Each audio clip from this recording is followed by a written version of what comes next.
ظہیر، جمعیت اہل حدیث پاکستان، جمعیت اہل حدیث پاکستان، نعرہ تکبیر۔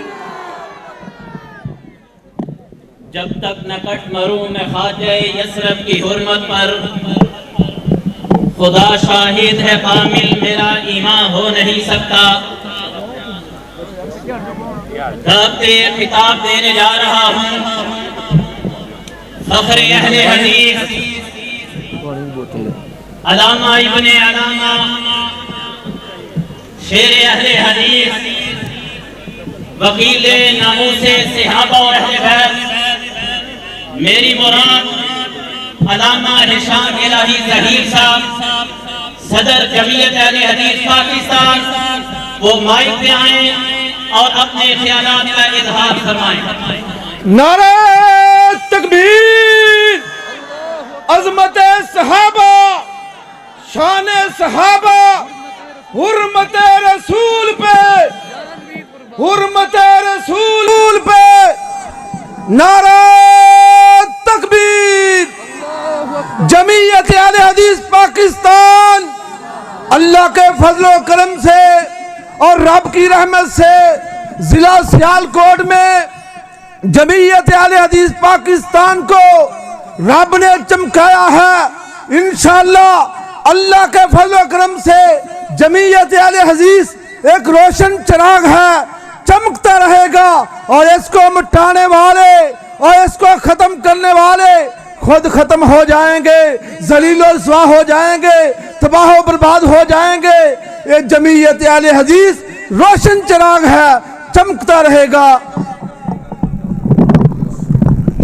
اسٹیج کے قریب جو کھڑے میرے بھائی ہیں، ان کے لیے یہ ساتھ نشستیں لگا دی گئی ہیں، وہاں تشریف رکھیں اور تھوڑا سا راستہ خالی کرنا ہے۔ ابھی انشاءاللہ پروفیسر عبدالرحمان رفیع صاحب تشریف لائیں گے اسٹیج پہ انشاءاللہ۔ نحمده ونصلي على رسوله الكريم اما بعد اعوذ بالله من الشيطان الرجيم يا ايها الذين امنوا اطيعوا الله واطيعوا الرسول واولي الامر منكم فان تنازعتم في شيء فردوه الى الله والرسول۔ معزز سامعین گرامی قدر، سب سے پہلے میں برادر ذیشان الحق کا، عرفان الحق کا، سید نزاکت صاحب کا، شہزاد بھائی کا، عرفان بھائی کا اور اپنے دیگر تمام رفقا کا تہہ دل سے شکر گزار ہوں کہ انہوں نے آپ سے ہم کلام ہونے کا موقع عنایت فرمایا۔ اللہ کے فضل و کرم سے آج کا یہ عظیم الشان اور فقید المثال جلسہ عام اس بات کا غماز ہے کہ اہل حدیث اب جاگ اٹھے ہیں، اور بقول علامہ شہید کے سویا ہوا شیر جب جاگ اٹھتا ہے تو شیر ہی ہوتا ہے، اور اللہ کے ان شیروں کو میں اس وقت تک اپنی کچھار میں واپس جانے نہیں دوں گا جب تک پاکستان کی فضاؤں میں ختم نبوت کے جھنڈوں کو گاڑ نہیں دیا جاتا۔ آج آپ کے سامنے چند اصولی باتیں کرنی ہیں اور کچھ دل کی باتیں بھی گوش گزار کروں گا۔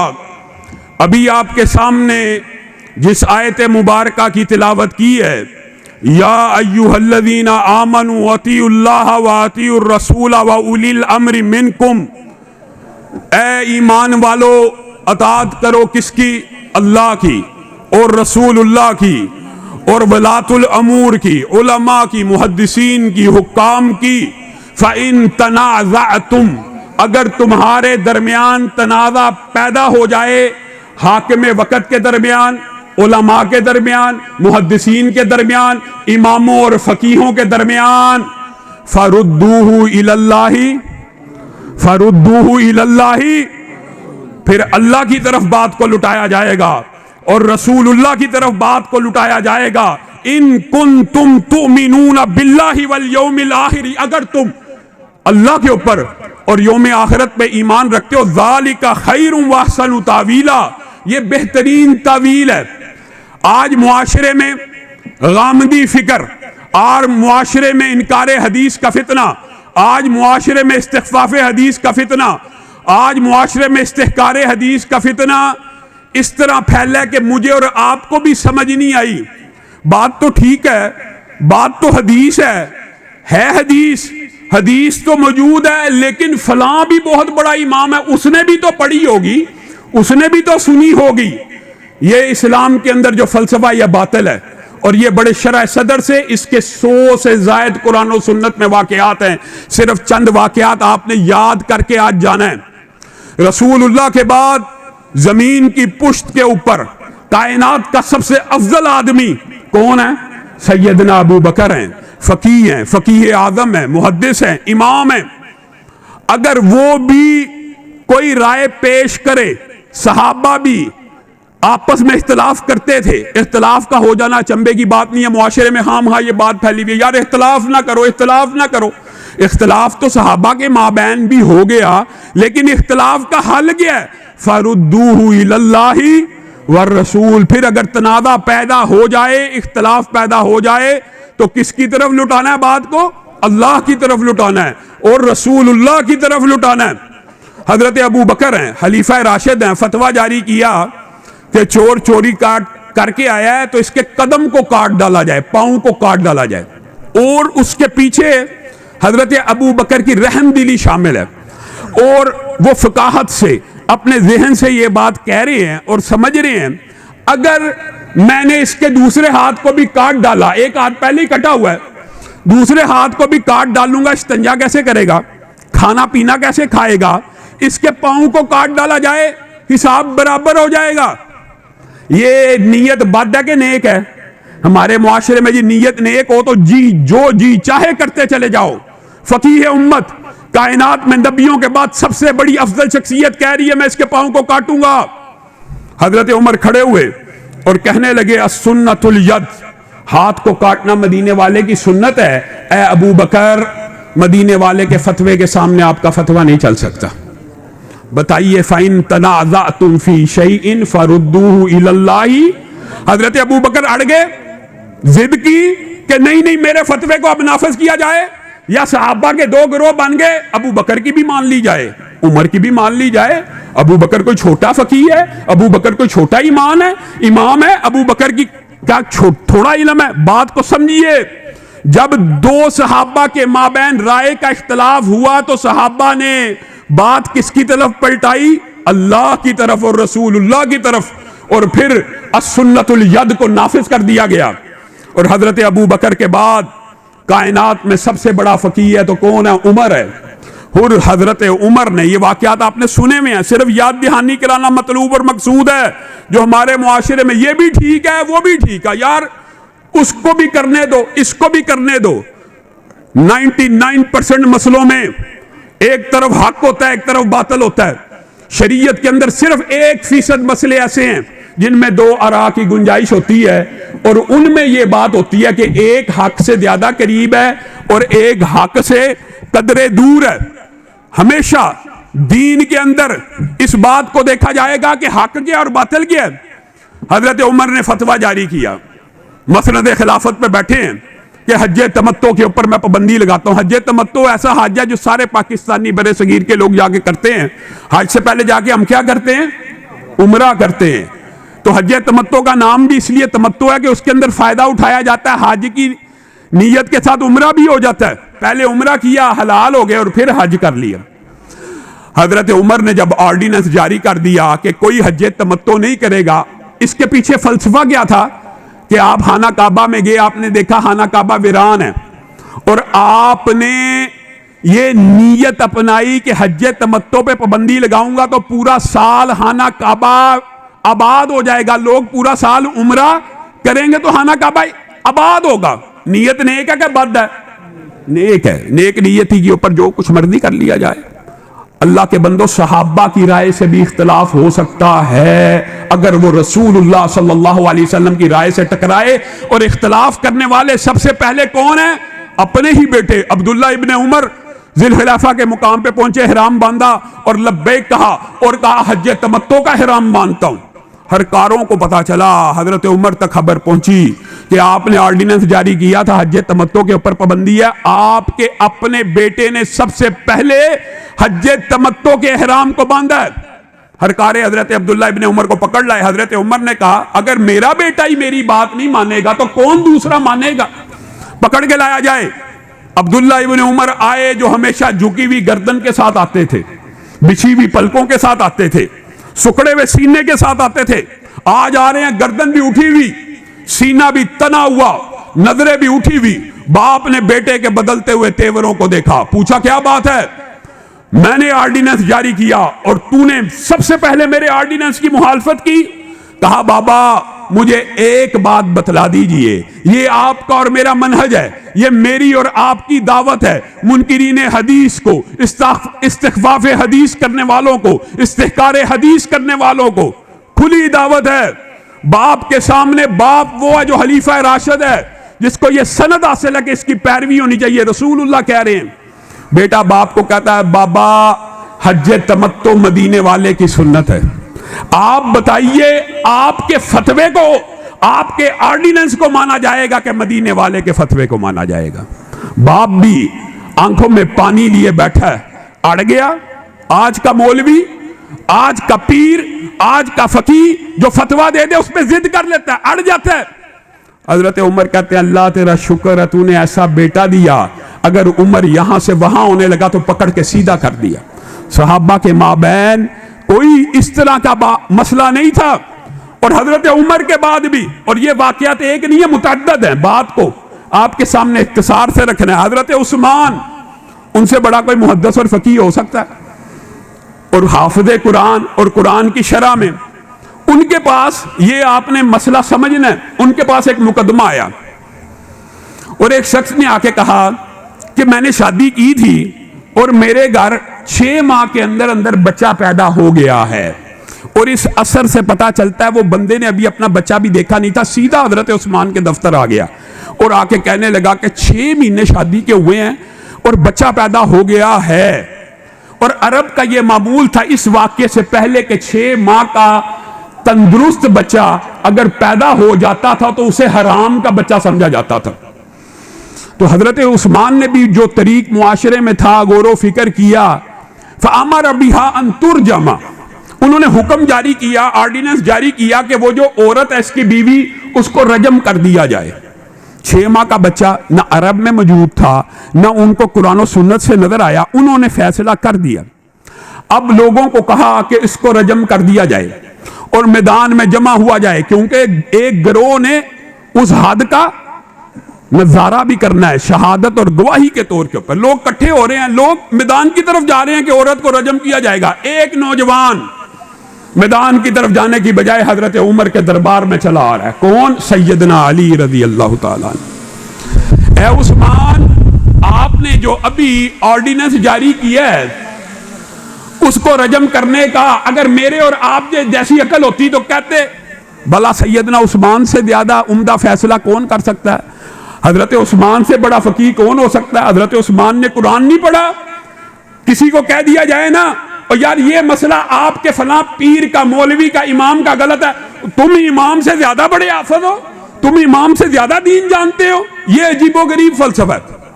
حضرت عثمان کے بارے میں تو حضرت علی نے یہ نہیں سوچا. آگے پوچھنے لگے آپ نے یہ جو فتویٰ جاری کیا ہے 6 ماہ کا بچہ تو قرآن پاک میں موجود ہے.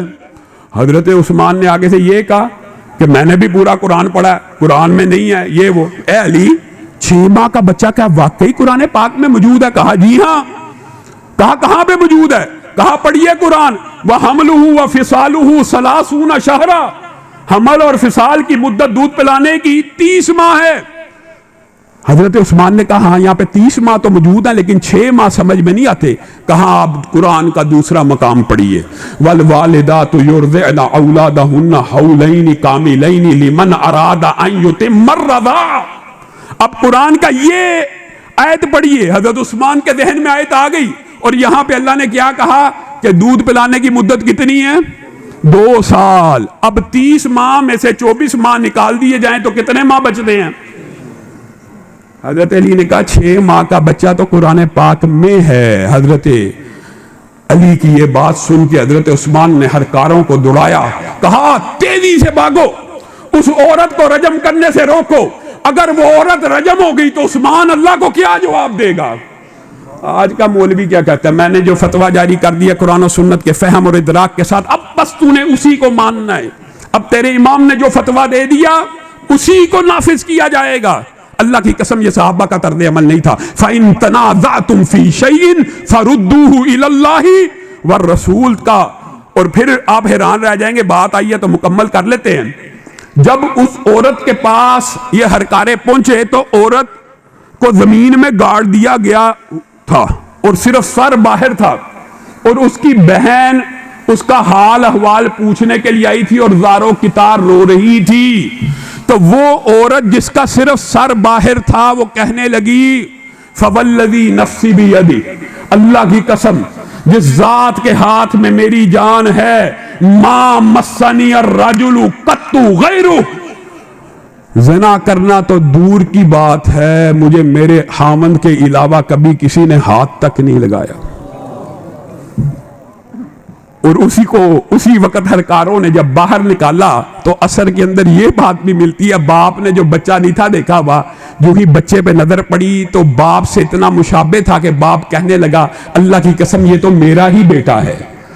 اس واقعے سے قبل عرب کے اندر 6 ماہ کے تندرست بچے کو حرام کا بچہ سمجھا جاتا۔ اب میڈیکل سائنس ترقی کر چکی ہے، آج کے دور میں بھی 6 ماہ کا بچہ پیدا ہوگا، تندرست ہوگا تو اس کو حلال کا مانا جائے گا، اور یہ کلیہ شریعت کا اس مسئلے سے نکلا۔ میں اور آپ کسی فہم باطل کا شکار ہیں۔ قرآن پاک کی ایک آیت اور اس کا شان نزول اگر آپ سمجھ لیں تو آپ کو سارے کا سارا مسئلہ سمجھ آ جائے گا۔ وہ مسئلہ کیا ہے؟ حضرت زبیر ایک انصاری صحابی کو رسول اللہ صلی اللہ علیہ وسلم کی بارگاہ میں لے آئے۔ یہ واقعہ اگر آپ یاد کر لیں تو منکرین حدیث کا، استخفاف حدیث کا، استحکار حدیث کا سارے کا سارا محل زمین بوس ہو جائے گا۔ وہ کیا؟ حضرت زبیر آ کے رسول اللہ صلی اللہ علیہ وسلم سے پوچھتے ہیں، اے اللہ کے رسول، میرے کھیت میں سے ایک چشمہ گزرتا ہے جو میرے کھیت کو پہلے لگتا ہے اور اس انصاری کے کھیت کو بعد میں لگتا ہے، آپ ہمارے درمیان فیصلہ کر دیجئے۔ یہ انصاری میرے سے بحث کرتا رہتا ہے کہ اس کے کھیت کو پہلے پانی دیا جائے، یہ کہتا ہے میرا کھیت بعد میں آتا ہے، تیرا کھیت تو سراب ہو جائے گا، تو پہلے پانی میرے کھیت کو دینے دیا کر۔ رسول اللہ صلی اللہ علیہ وسلم نے غور و فکر کیا اور ایک فتویٰ جاری کیا اور ایک فیصلہ جاری کیا۔ میرے بھائیوں، اگر یہ واقعہ ذہن نشین ہو جائے تو اللہ کی قسم ہمارا منہج، ہمارا عقیدہ، ہمارا فلسفہ ہمیشہ کے لیے سمجھ آ جائے گا۔ وہ کیا؟ رسول اللہ نے فتویٰ جاری کیا، فیصلہ جاری کیا۔ رسول اللہ نے کہا اے زبیر، تو ایسا کیا کر کہ جب پانی تیرے کھیت میں آیا کرے تو اس کو لگا دیا کر، اور پانی تیرے ٹخنوں تک آ جائے تو وہاں تک اپنے کھیت کو سراب کر کے پانی اگلے کے کھیت میں، انصاری کے کھیت میں جانے دیا کر۔ جب یہ فیصلہ جاری کر دیا، جب قول رسول آ جائے، جب حکم رسول آ جائے تو حقیقت میں چاہیے تو یہ تھا کہ سر تسلیم خم ہو جائے، سر اسی وقت جھک جائے، لیکن انصاری کے منہ سے ایک جملہ نکل گیا اور اس نے کہا ہاں ہاں چچا داد ہیں، پھپھو داد ہیں، ہاں ہاں رشتہ دار ہیں، پھپھو داد ہیں۔ آپ نے طرفداری کر دی۔ معاذ اللہ، انصاری کے منہ سے یہ جملہ نکلنا تھا۔ رسول اللہ صلی اللہ علیہ وسلم نے اپنے حکم کو مزید ترمیم کی۔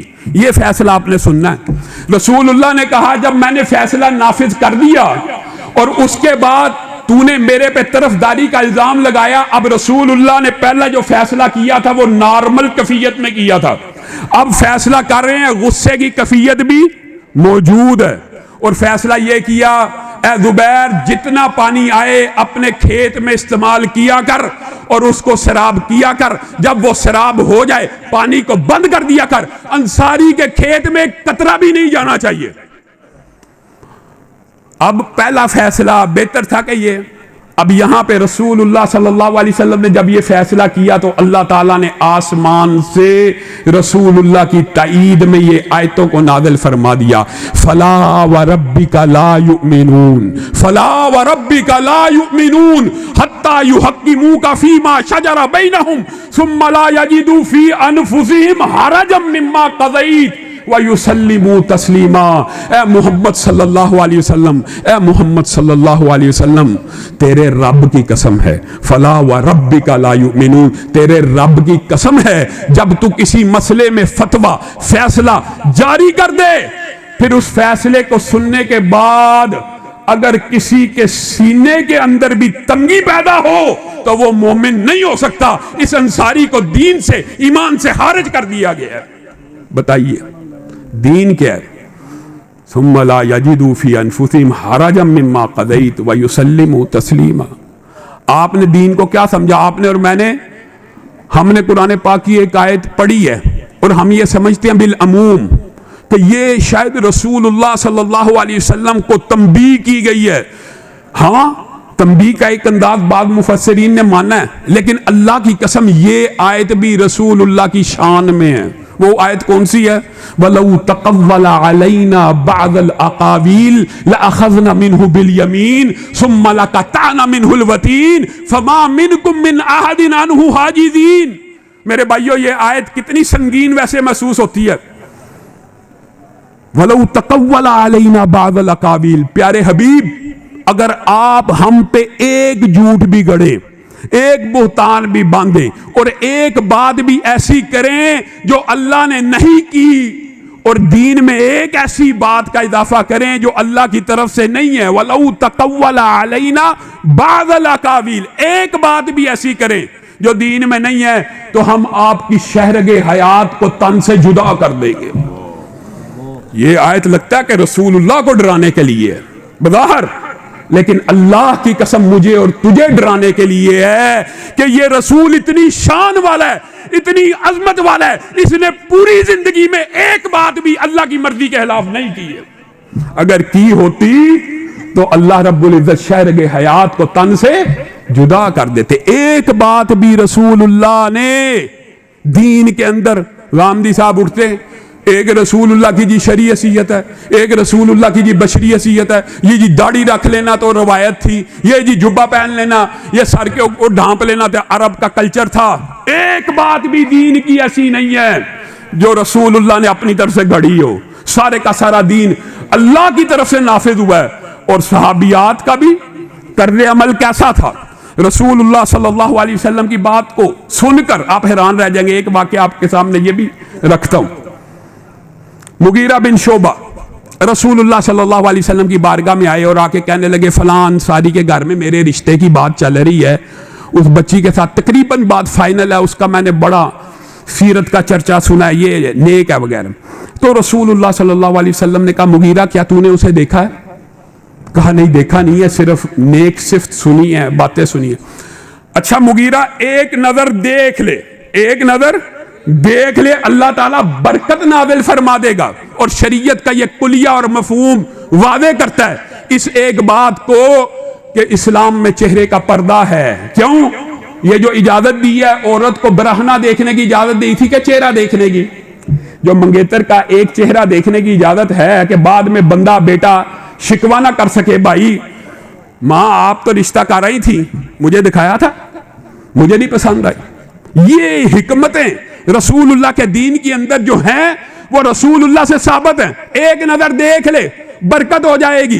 یہاں سے چہرے کا پردہ بھی ثابت ہوتا ہے اور یہاں سے یہ بات بھی ثابت ہوتی ہے کہ جہاں شادی کرنی ہو وہاں پہ ایک نظر دیکھنا جائز ہے. مغیرہ بن شعبہ یہ پیغام لے کے انصاری کے گھر گئے. انصاری کے گھر کا دروازہ کھٹکایا، اندر داخل ہوئے. وہ بچی بھی بیٹھی ہوئی تھی نقاب کے اندر، باپ بھی بیٹھا ہوا. انصاری نے ویلکم کیا. مغیرہ بن شعبہ نے کہا رسول اللہ صلی اللہ علیہ وسلم کا یہ پیغام ہے کہ اگر نکاح کرنا چاہتا ہے تو ایک نظر دیکھ لے. آپ کو پتہ انصاریوں کی غیرت کا اور ان کی طبیعت کا. اس کا چہرہ لال سرخ ہو گیا غصے سے. بیٹی نے باپ کی اس غیرت کو دیکھا، فوراً بولی کہ کہیں میرا باپ کوئی ایسا جملہ نہ کہہ دے. اے مغیرہ اگر تو آپ کو رسول اللہ نے حکم دیا ایک نظر دیکھنے کا تو بے شک آپ دیکھ لیجئے ورنہ دفع ہو جائیے. بیٹی بھی ایسی با پردہ با حیا ہے کہ کہتی ہے رسول اللہ نے کہا ہے تو دیکھ لیجئے ورنہ یہاں سے دفع ہو جائیے. کہا اللہ کے رسول کا حکم ہے. اس نے چہرے سے نقاب کو اٹھایا. مغیرہ نے دیکھتے ہی کہا مجھے رشتہ قبول ہے. اور یہ وہ جوڑا ہے. برکت کی دعا تو رسول اللہ نے کی تھی, ایک نظر دیکھ لے تو برکت ہوگی. اللہ کی قسم 60 برس تک کہتے ہیں مدینہ کے اندر اس سے بابرکت جوڑا کوئی نہیں تھا. ایک حدیث کے اوپر عمل کرنا ہمارے نزدیک یار ایک ہی تو ہے. اللہ کے بندو ایک حدیث کو بھی جان بوجھ کے رسول اللہ کی صحیح پیغام کو فرمان کو سمجھ کے کہ یہ صحیح ہے اس کو چھوڑ دینا. فلا وربک لا یؤمنون اللہ کا فتویٰ ہے, کسی مولوی کے اوپر نہ ڈالنا. اللہ کی قسم محمد کے رب کی قسم کہ جب رسول اللہ کا فرمان آ جائے حکم آ جائے اگر تم اس کو چھوڑ دو گے تم مومن ہی نہیں رہو گے, مومن ہی نہیں ہو. یہ چھوٹا فتویٰ ہے, یہ اللہ کا فتویٰ ہے. میں نے اور آپ نے یہ بھی حق پہ ہے, یہ بھی حق پہ ہے. صحابہ کا اختلاف ہوا ہے, اللہ کی قسم صحابہ کا اختلاف ہوا ہے, لیکن جب حدیث رسول آ جاتی تھی تو وہ اسی وقت نظریں جھکا لیتے تھے. ابو موسیٰ اشعری بتائیے کتنے بڑے صحابی ہیں, سلمان بن ربیعہ بتائیے کتنے بڑے صحابی ہیں. ان کے پاس ایک آدمی مسئلہ لے کے آ گیا اور کہنے لگا, یہ مسئلہ سمجھنے کی ضرورت ہے اور بات کو پھر وائنڈ اپ کریں گے. مسئلہ یہ لے کے آیا کہ ایک میت ہے, اس کی ایک بہن ہے, اس کی ایک بیٹی ہے اور اس کی ایک پوتی ہے. وراثت کیسے تقسیم ہوگی؟ ابو موسیٰ اشعری نے شریعت کا جو مزاج ہے اس کو سمجھتے ہوئے اجتہاد کیا. اجتہاد کی گنجائش ہے, جب حدیث قرآن موجود نہ ہو تب اجتہاد ہو جاتا ہے, لیکن اجتہاد ہوتا کیسے اس واقعے سے پتہ چلتا ہے. اجتہاد کیا اور شریعت کا ایک قانون ہے, جب قریب والا موجود ہو تو دودھ والے کو نہیں ملتا, بیٹا ہو تو پوتے کو نہیں ملتا, باپ ہو تو دادا کو. انہوں نے اسی مسئلے کو اخذ کرتے ہوئے کہا کہ بہن کو آدھا دے دو اور بیٹی کو آدھا دے دو, پوتی جو ہے وہ وراثت سے محروم رہ جائے گی. اور جب وہ نکلنے لگے تو ان کے ذہن میں اجتہاد کرنے کے باوجود یہ خیال آیا کہ عبداللہ ابن مسعود بیٹھے ہیں, آپ ان سے اس بارے میں فتویٰ لے لیجئے. ہماری دونوں کی رائے یہ ہے کہ وہ ہمارے فتوے کی پیروی کریں گے اور مطابقت کریں گے, وہ ہمارے فتوے کے مطابق فتویٰ دیں گے. تو یہاں سے یہ بات ثابت ہوتی ہے جب آپ کے پاس قرآن اور حدیث کی نص موجود ہو آپ فتویٰ دے کے آدمی کو گھر بھیج دیجئے, لیکن جب آپ اجتہادی طور پہ فیصلہ کر رہے ہوں اور قرآن اور حدیث کی نص کے بغیر کر رہے ہوں, سوچ فکر اور فقاہت سے کر رہے ہوں, پھر آپ اس کی رہنمائی کیجئے کہ مجھ سے بہتر عالم کے پاس بھی جایا جا سکتا ہے, فلاں کے پاس بھی جایا جا سکتا ہے. عبداللہ ابن مسعود کی طرف بھیجا. عبداللہ ابن مسعود نے اس بندے کا سارا قضیہ سنا اور کہا, انہوں نے کیا کہا تھا؟ کہا وہ انہوں نے کہا تھا عبداللہ ابن مسعود بھی ہماری پیروی کرے گا, مطابقت کرے گا اس فتوے میں. عبداللہ ابن مسعود نے وہاں پہ میرا اور آپ کا منہج بیان کیا. کہا لقد ضللت اذن انا, پھر اگر میں ان دونوں کے فتوے کو مانوں گا تو گمراہ ہو جاؤں گا. کیا کسی نے کہا ابو موسیٰ اشعری کون ہے؟ کون ہے؟ حضرت ابو موسیٰ اشعری بات آئی ہے تو یہ بھی ذہن نشین کر لیجئے. جب ہجرت کر کے آئے تو حضرت عمر نے ایک جملہ کسا اور کہا ہاں ہاں ہجرت تو تیری شاید قبول ہو ہی گئی ہے, ہجرت تو ہو گئی ہے, لیکن اتنی لیٹ آیا ہے. السابقون الاولون, وہ جو والسابقون الاولون کی آیت ہے نا, تو اس میں شامل نہیں ہے. ابو موسیٰ اشعری کے کلیجے کو چوٹ پہنچی اور رسول اللہ کی بارگاہ میں آگے یہ عمر ہمیں یہ کہتا ہے. کہا میں یہ جواب مسجد کے بعد نماز کے بعد دوں گا. نماز کے بعد لوگوں کو اکٹھا کیا اور کہا ابو موسیٰ اشعری اور اس کے ساتھیوں نے جو ہجرت کی ہے تم نے ایک ہجرت کی ہے. ابو موسیٰ اشعری نے مکے والوں کا ظلم بھی سہا اور اتنی لیٹ ہجرت کی ہے, تم سب کو ایک ہجرت کا ثواب ہے, ابو موسیٰ اشعری کو دو ہجرتوں کا ثواب ہے. یہ ان کی عظمت اور فضیلت ہے. تو عبداللہ ابن مسعود نے یہ کہا ابو موسیٰ اشعری نے کر دیا تو میں بھی مانوں گا. کہا ضللت اذن, پھر میں گمراہ ہو جاؤں گا اگر ان کے فتوے کی پیروی کروں گا. میرے سامنے رسول اللہ کے سامنے یہی مقدمہ پیش کیا گیا تھا تو رسول اللہ صلی اللہ علیہ وسلم نے جائیداد کے 6 حصے کیے تھے. 6 حصے, 3 حصے آدھا حصہ بیٹی کو دیا تھا, 2 حصے بہن کو دیے تھے اور 1 حصہ پوتی کو دیا تھا.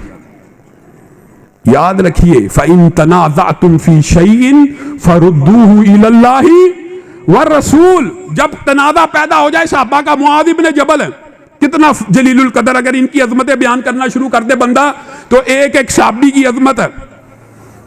معاذ ابن جبل اور عمر ابن عاص کا مشہور واقعہ ہے، صرف اشارہ کروں گا. عمر بن العاص گورنر ہیں، گورنر. ان کے علاقے میں طاعون آ گیا، طاعون پھیل گیا، تو انہوں نے کہا وادیوں میں چلے جاؤ، بستیوں میں چلے جاؤ، ندیوں میں چلے جاؤ، پہاڑوں پہ چلے جاؤ، طاعون پھیل گیا ہے تو تم دور دراز بھاگ جاؤ، بچ جاؤ گے. سامنے سے معاذ ابن جبل آ رہے ہیں اسی شہر میں. کہا کہاں جاتے ہو بوریا بستر لپیٹتے ہوئے؟ کہا یہ عمر بن العاص نے فتویٰ اور آرڈیننس جاری کیا. کہا رک جاؤ جب تک میں بات نہ کر لوں. اے عمر بن العاص، آپ نے جو آرڈیننس جاری کیا ہے، آپ کے پاس اس آرڈیننس کی کیا دلیل ہے؟ کہا میرے پاس کوئی دلیل نہیں، میں نے اپنی فقاہت اجتہاد کے ساتھ یہ فیصلہ کیا. کہا پھر سنو، اس مسئلے میں میرے پاس ایک حدیث موجود ہے. سبحان اللہ، یہ صحابہ کا منہج. کیا حدیث موجود ہے؟ جس علاقے میں طاعون آ جائے اس علاقے سے کوئی باہر نہ نکلے، اور جو باہر والا اس علاقے میں نہ آئے. یہ حدیث رسول ہے. عمر بن العاص نے کہا میرا آرڈیننس بھی وہی ہے جو حدیث رسول ہے، میرے آرڈیننس کو مسترد کر دیا جائے، رسول اللہ کی حدیث کو نافذ کر دیا جائے. کیا صاحب آپس میں اڑ جاتے تھے؟ بالکل نہیں چڑھتے. اور یاد رکھیے اس حدیث کے اندر بھی عقیدے کے مسئلے موجود ہیں. طاعون پھیل گیا، اس شہر سے باہر نہیں جانا، اللہ چاہے گا تجھے طاعون کی موجودگی میں بھی زندہ رکھے گا. تیرا یہ عقیدہ باطل فاسد ہے نا کہ تو بھاگ جائے گا، بچ جائے گا، تو ادھر رہ کے بھی بچ جائے گا. اور باہر سے آنے والوں کو اس لیے روکا کہ کہیں ان کے ذہن میں یہ خیال پیدا نہ ہو جائے کہ باہر سے آئے ہیں تو بیماری لگ گئی ہے. اور ایک بات یاد رکھیے، اللہ کی قسم، عمر بن العاص کی بات آئی ہے تو عبداللہ بن عمر بن العاص کو بھی یہی مغالطہ جو غامدی آج آپ کو ڈالتا ہے نا، یہی مغالطہ قریش مکہ نے ڈالا تھا. رسول اللہ بشر یتکلم فی الغضب والرضا. رسول اللہ بشر ہیں، کبھی غصے میں ہوتے ہیں، کبھی خوشی میں ہوتے ہیں. نہ لکھا کر ہر بات. رسول اللہ باہر آئے، دیکھا عبداللہ بن عمر بن العاص نہیں لکھ رہے. کہا کیوں نہیں لکھتا؟ کہا یہ قریشیوں نے میرے ساتھ بات کی ہے کہ آپ بھی تو غصے میں ہوتے ہیں، آپ بھی تو خوشی میں ہوتے ہیں، کبھی کوئی بات غصے میں کہتے ہیں، کبھی کوئی بات خوشی میں کہتے ہیں.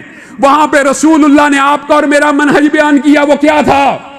فوالذی نفسی بیدی، اس ذات کی قسم جس کے ہاتھ میں محمد صلی اللہ علیہ وسلم کی جان ہے، ما یخرج منہ الا حق. میں غصے میں ہوں، میں خوشی میں ہوں، میں غم میں ہوں، میں مسرت میں ہوں، اس زبان سے حق کے علاوہ کچھ نہیں نکلتا.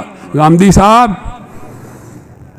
استحقار حدیث کرنے والے، استحفاف حدیث کرنے والے کہ یہ رسول اللہ نے بشری طور پہ کہا تھا، رسول اللہ کے اوپر اللہ کا چیک اینڈ بیلنس موجود تھا.